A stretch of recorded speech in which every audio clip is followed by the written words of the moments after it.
introduce like we always do.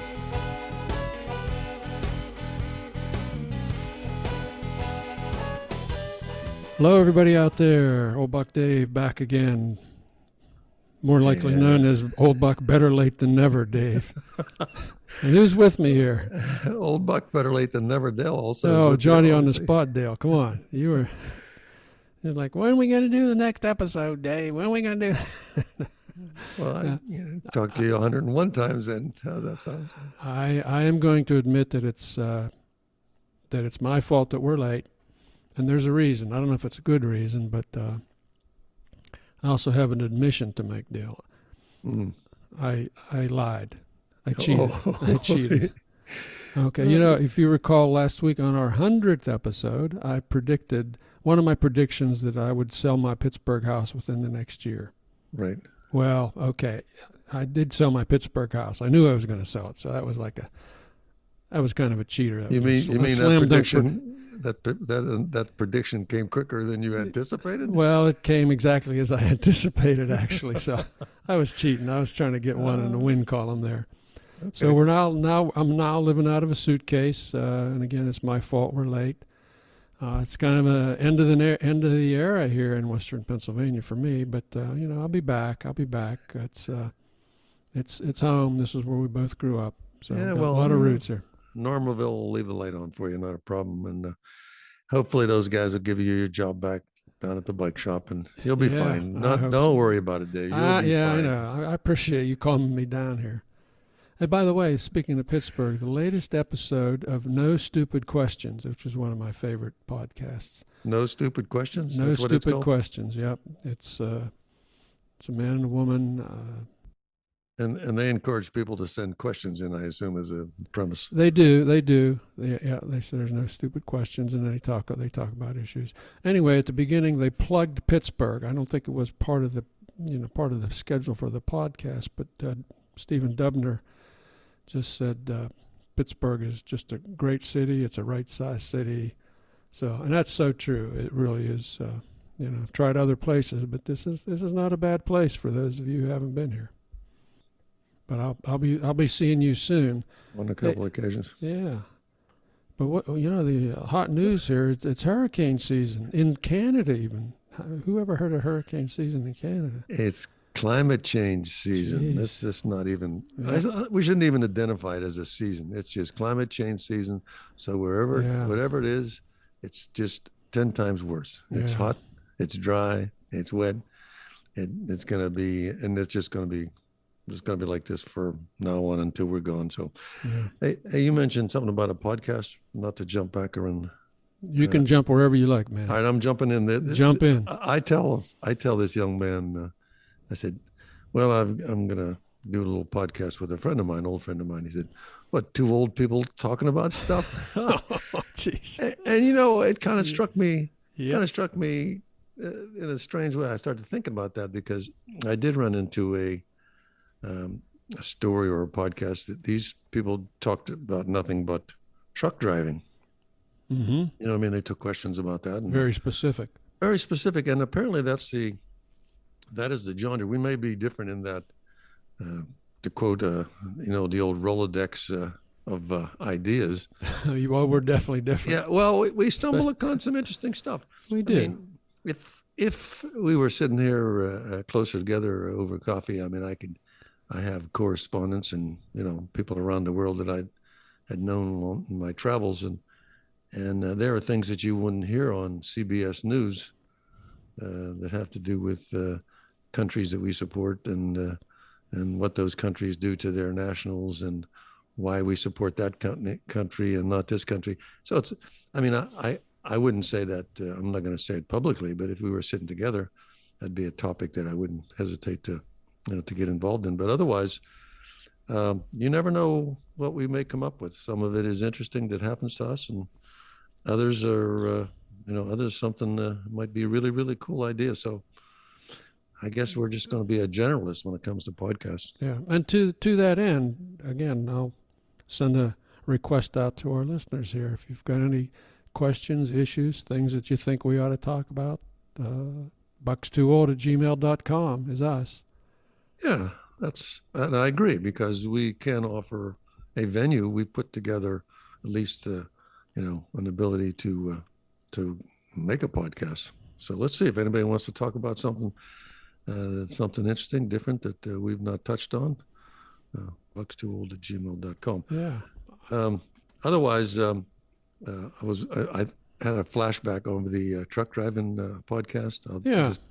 The truck driving podcast. I always liked to drive trucks. I enjoyed that as a kid, and it was the only job that I worked hardest for the least. It was a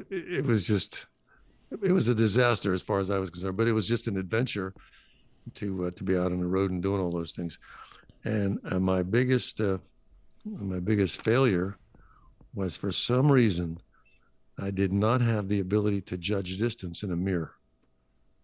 That's not a good thing. No, that's a critical. That's a kind of critical factor. Yeah, it's a critical factor, especially for a truck driver. Yeah. Oh, my soul! Did I? And what's the reason for that? Do you know? I do not know, but after escaping quite a bit of damage, because I think I'm like where I should be with that tail end of that truck, and then you just go another foot where there's whatever was there. Whatever was there. You know what I mean? You kind of smash it up, and I said, oh, so I just had to say, nope, I just don't have the ability to do this safely, so I had to walk away from that. Probably best. Wow. That was a tough job back in the day. I remember riding in the car with you a lot, actually. Oh, well, at least I didn't have to back that up. You know what I mean? It was, take that Lincoln Continental, that 68 Continental. Yeah. I do recall you always loved to drive. You always loved driving. Yeah. Oh my! So that was my. So that was one type of thing, and as a podcaster, I'm talking about like a Rolodex of ideas. One of the things that fascinates me that I would certainly want to bring up to you is, do you know what a Jetson is? Only Jetson I know is the old cartoon show. The reference to the cartoon. Well, that's probably where they got the name. But a Jetson, if you Google this, it's actually a drone, a single person drone. Single person. Yeah, it's absolutely fascinating. Holy cow. They show you a video of this thing, and I would just absolutely love to see one or fly one. I mean, but they won $92,000 to buy one, I think, or at least to build one. Maybe they sell it to you. I didn't know if it's a home build or not, but that to me would be one of the greatest adventures I could possibly do. So wouldn't that be great to be like a bird? Well, you have to look at that. The Jetson. You'd be like a bird. Jetson. And Google that, and you'll see what I'm talking about. Yes, sir. I will do that, and I will dutifully put that in the liner notes. That's interesting. I didn't know such a thing existed. Now that could be a podcast thing. You see, you could focus on that kind of stuff all the time, but I don't follow that all the time. You know how my mind is. It just, once I've touched on it, I'm not going to be able to do it. That Rolodex keeps spinning. And I'm not going to be able to do that. That's gone. Yeah. Jeez. But it is a good idea. I mean, it's a clever idea. Good idea. Getting back to hurricane season here. Yeah, I see that Hurricane Fiona, it beat up Canada's eastern provinces. So 400,000 people in Nova Scotia without power. I think about half of them have it back by this time. So same goes for the PEIers and the Newfies. They got beat up pretty good. Halifax, Cape Breton. I found out to be interesting. I didn't think it would go that far. Yeah. I didn't think that storm would travel like that. But again, I think there is no prediction. I don't care how crazy you come up with a scenario. When it comes to these storms now, I don't think they're going to follow any kind of logical path. I think they're going to go whatever way they want to go. And people who never had a storm in 100 years are just going to get something, and they're not going to be prepared for it. And here's another funny thing. Prepare for it. What do you prepare? They say get some batteries, get some water. To what? To camp out? You know what I mean? What do you do when your house is gone? Yeah. Or what do you do? And what I found is even if you have electricity, there's so much debris all over the road, you can't get to anything. So you basically have to prepare to stay still and just cope with whatever you have, warm water. Yeah. So hey, best wishes and big buck hugs to everybody out in Halifax and whatever might be listening. So wishing you the You've been best, up folks. there. You were up there, weren't you? I have been Yeah. up there. Yeah, it's a great part of the world. Really, it was just a wonderful vacation up there through that area.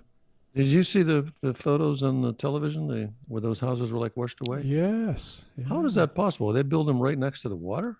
Oh, well, yeah, right on the water there. A big storm surge and just tons of water coming down and whoosh. Yeah, that was terrible. Hmm. And we got Well, one coming to Florida. Ian, what are you doing about Ian here? there's only so much you can do. I Getting mean, water, right? no, I mean, you get your water and you get some batteries. The water only needs one pump somewhere with a generator. And usually, you can keep that running. I don't know why everybody panics for that. And they buy a lot of gas to run someplace I don't know, because you're not going to drive much in it with the debris everywhere. So, but it's anything that's weak. That's one thing about the storms, Mm-hmm. and the one thing about life, and that's the law of the jungle. The And law of the jungle, survival of the fittest, right? whatever is weak gets pruned off. Gets, So yep. if you've got a weak porch pillar, if you have a weak, You won't have it anymore. Yeah, that's the way You it won't works. have it anymore. Kiss It's it the law of the goodbye. jungle. That's the law of the jungle. If you Law have of the jungle, your yeah. oak tree is old and getting ready to fall over, and Well, 130-mile an hour wind is going to make sure that that's how it is. That's the way it works. Isn't that a kind of analogy of life, isn't it? it is. It is. Moving along to lighter news. We'll Go ahead. Go change ahead. the Try to topic move. here. This is amazing what happened to me. He says when I was, just about stopped, tongue checking that razor sharp Oh, yeah, your tooth. edge of my broken crown that I told you about a couple episodes ago when we were up Yeah. in Maine. Yeah. Okay, so I just about have that thing rounded off now with my tongue. I broke a second crown on the other side of my mouth the other day. It's unbelievable. Now I got a new spot to rub. You got a plan for that? I mean, you go into your I got a favorite- plan for that. That's why I had to sell my house so I could afford my dental work. Jeez. Yeah, well, I do mention Buckeye Dental in Sarasota, Florida every now and then. But that's so funny that you would have two, and then once you sort of forget to rub one side, now you have another side to keep checking. Yep. My tongue doesn't know what to do. It's all Are you confused. anticipating they will take both of those crowns off and have to build two new ones? That's what you anticipate? I don't know. I hope not, but that's probably what's going to happen. Well, let's hope for the best on that. I mean, once you get in the chair, you just hold on to your wallet and and sort of grin and bear it. Yeah. Hold on to your wallet. So, hey, did you see the news about that rocket ship, the big rocket ship, that they have to put her back in the shed? Postponed again, yeah. Hurricane concerns. You know what I think is a problem? I think it's just too big. I think it is just too big and too complicated. Too complicated, yeah. Yep, it is so big. Did you ever go to Cape Canaveral, Dave? Did you ever go there? I've never been there. I'm ashamed to say I've never been there. Well, they have that Saturn. They have a Saturn rocket laying on its side in pieces inside the one building. I've seen a Saturn V on its side in Houston at the Houston Space Center. Okay, so you know how big. That is incredible. Yeah, so you know how big that is. And this thing's bigger. And this thing is bigger than that. Yeah. And when I looked at you walk in and you see the engines on that thing, and I just started counting little nuts and bolts and fittings. Of course you did. I mean, I'm sitting looking. Look at all the little bends and 90s and every fitting and every nut and bolt and all this stuff. I said, my God, what an amazing country this is that we could build something like that. Yeah. If this is bigger, they'll be finding leaks in this thing for months, I think. I mean, it's like, gee whiz. Yeah. They should have sent a bunch of small stuff up there and built it in space. Then they wouldn't have to. I think you're right. I agree with you. So anyway, that's an old buck thought, and that's why we touch on a lot of subjects here. So anybody got rockets? Anybody rocket scientists out of there that want to comment on that? Yeah. We're not exactly rocket scientists, are we? Yeah. Send in your letter. Okay. Now here's some other financial news to go along with my my financial mouth, I guess. Mm. We've talked about cryptocurrencies, Bitcoin, Ethereum, and NFTs, and all that sort of thing in the past. And a couple people sent in notes and said, "Thank you for educating us. You kind of made it reasonably understandable." I thought it was a warning, frankly. I thought that's what I thought it was. Well, I thought it was a public service. It was. I thought so. Yeah, it was. It's like, just be really careful. Well, Ethereum, which is like the number 2 crypto, it has transitioned. This is kind of good news, really. It's, one of our concerns was the amount of energy that gets consumed in proving and mining the coins and proving the work. Mm-hmm. They, like, Bitcoin uses as much energy as Venezuela or something like that. It's anyway. Ethereum has switched from the point of work mining to a proof of stake system. All right, which reduces its energy consumption by 99.95%. So that's a good thing. So they've developed a way to track this stuff without a different way to verify all the accuracy of all the transactions that are in the blockchain. Yeah. So this was a big deal, and they pulled it off successfully. And then, of course, their stock went down 15%. So who knows? But I think I'm sorry. Go ahead. I would say I understand it, but I don't understand it. Yeah. Well, nobody really understands it. Yeah. But I think in a year or two, Bitcoin and Ethereum are going to be the only cryptos left. But we'll see. I would love to have I would like to have the tap. I would like to own the lake that has the clear water. Yeah. And you can have all the coins you want, but without my little, bottle of my water, yeah, it will do you no good. So, hey, I was catching news the other day. Did you see about the asteroid? They want to bump an asteroid. I saw that. Yeah, fascinating. What do you think of that? I think that's something that we really have to learn how to do, because it's not a matter of if an asteroid is going to hit the Earth, it's when. And we've had hits in the past, as the archaeologists have shown us. So we don't need another one. Well, the shape of I think the shape of the Gulf of Mexico was the result of a crater impact. Big one went and hit in the Gulf of Mexico. Yep. Well, I thought that was interesting that they were going to pick one, and they were going to bump it. And then they were going to they had another little camera, another little spaceship nearby to see if it actually moves away, because it's orbiting around another asteroid. And I had trouble putting my mind around that they figured that out. They got to it. Mm-hmm. They piloted itself to it. Yep. They're gonna bump it. They're gonna crash it. And here's my question. Here's my question to all in case this gets to the Smithsonian. Can a nuclear weapon be exploded in space? Sure. And because it would not, in dark matter and everything, it does not need any oxygen or something to cause the initial explosion? No, it doesn't need oxygen. So there's no atoms out there that would be, would cause any other contagious explosion. It wouldn't be a chain explosion. I don't know. Maybe somebody write in and tell us that one. I know I'm not going to spend my time. I might be wrong, myself. But because why didn't they just hit it with a nuclear explosion? Perhaps they did not want to take a nuclear bomb into space. That, I believe, is probably why they didn't do that. Yeah, and I think it's a matter of scale. They basically it's like a flea flying into the side of a building. But if you're far enough away, a fraction of 1% nudge is enough to change its course by the time it would get to Earth, assuming you did the calculation correct the first time. Yeah, true. Maybe speed has something to do with it, the speed of the object that hits it or something, because those meteorites come flying in pretty fast and they make a lot of noise. So it just occurred to me, I wonder what would happen if someone did try to detonate a nuclear bomb in space. I wonder if North Korea is listening to this. Hope they're not. Jeez.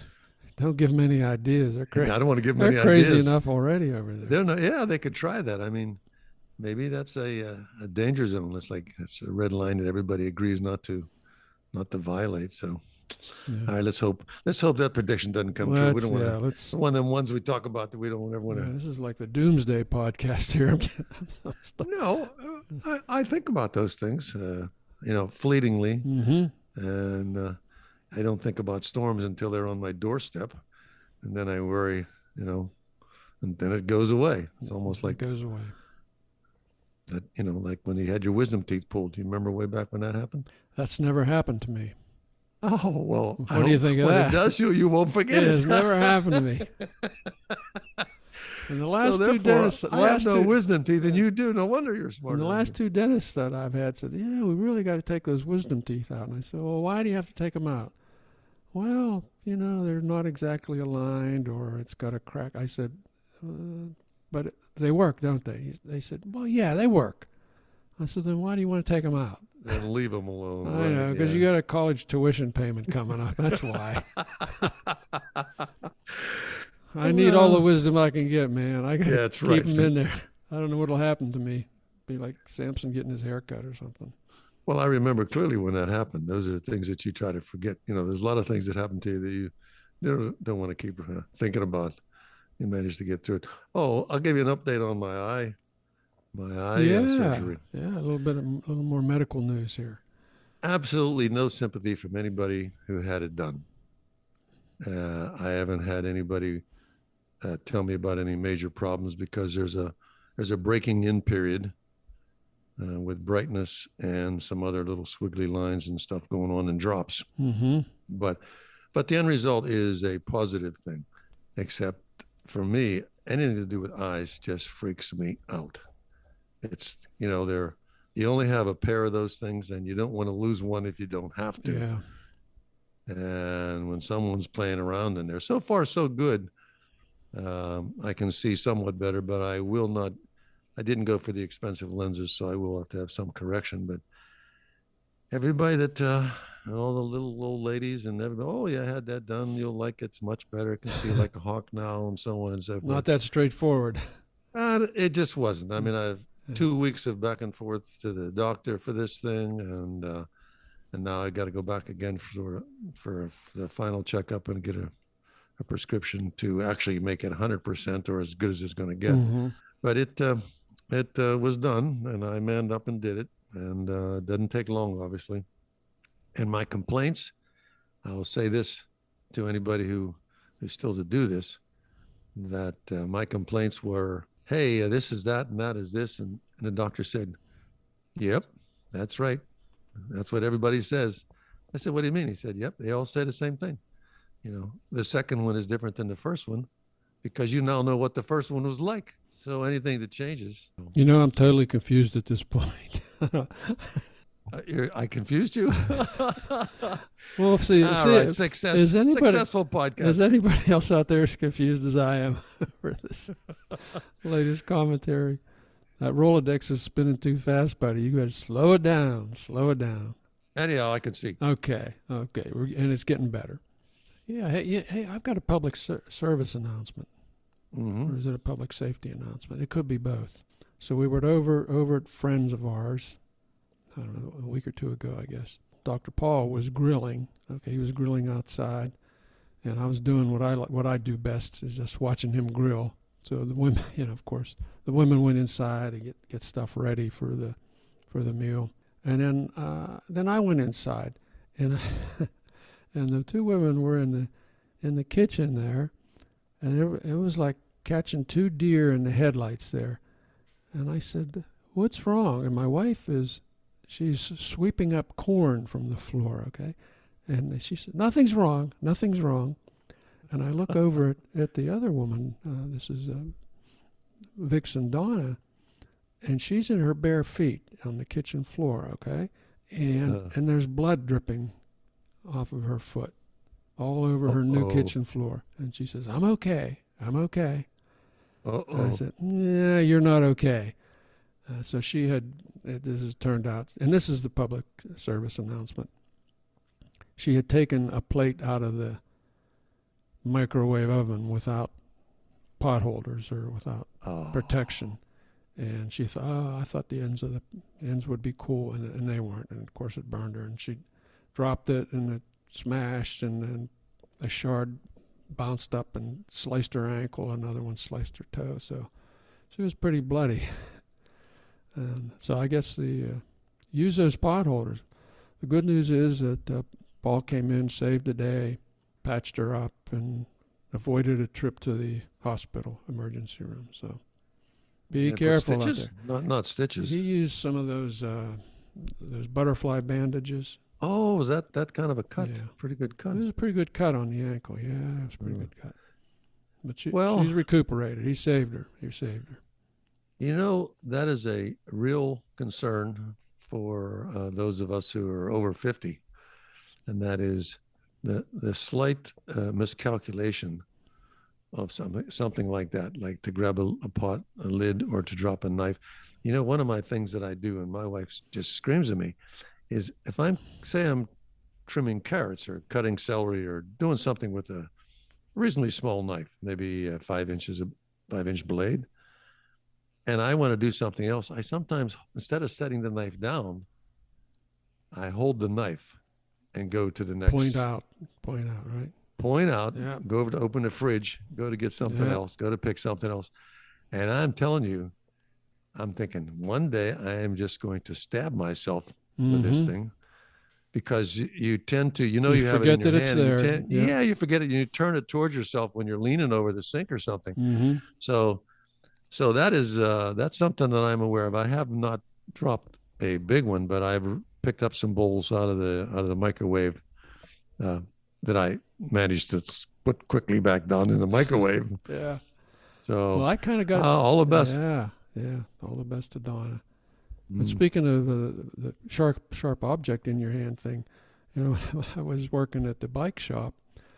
We had had a sharp pick where we're trying to fish wires through the inside of the frame and trying to catch them and grab them and fish them this way and that. I was under the direction of Coach, my mentor there. And I'd fish a little bit, and then I'd peer in with the light, and of course I'm still holding this sharp pick in my other hand. Oh, hold it by my face, and Coach says, "Dave, put down the pick. Put down the pick. You're gonna poke an eye out or something," which was correct. So yeah, okay, I'll put down. That's good advice. So anyway, it is good advice. Yeah. That is definitely good advice. But I do that quite a few times, and I said, "Put that knife down when you're walking around. You're looking for something else." So. Yeah. Oh, well, so far so good. Today, I'm going to, when I get done talking to you, I'm going to go tend to move some furniture and tie a few things down. Fortunately, my good neighbors are keeping me informed of what's going on down there and whether to put up shutters or not and that sort of thing. So thanks to all my good old Buck and Vixen neighbors. Well, maybe I hope they're listening today. Maybe they'll know to give us a shout, keep us informed. That's one thing about one thing about the news. Another thing to have the neighbors saying the wind is blowing like crazy or something. So Dave. So Dale. So 101. We're going to make some plans for the future.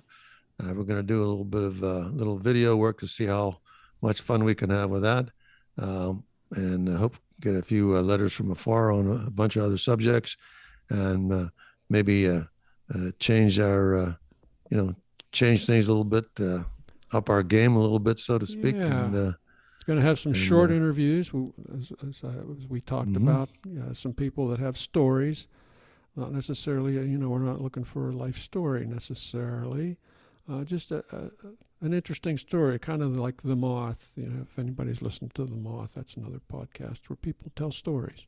People tell stories without notes. Everybody has a story. Everybody's got stories. Everybody's got a story. My neighbor Howard the other day told me a story about snakes on a plane. I just about died laughing. I would love to hear that one. And then his wife told a story about the menopause monster. So that was funny. So everybody's got a story out there, and we're gonna get some of them on the box here. All right, I'll be standing by for them. So anyhow, that's about it for me today. That would be about it for me as well. Yeah. Thanks to all our listeners. I want to give a shout out to my cousin in Pennsylvania and his son August. and the boy's about ready to make a leap into the second tier of education. So we wish him all the All best. right. Great guy. And as for me, thank all the listeners. Thank you. Always good talking to you, and I'll talk to you next time. That's a deal. It is a pleasure as always. So you take care, and everybody out there, take care. So Buck Dave saying bye-bye.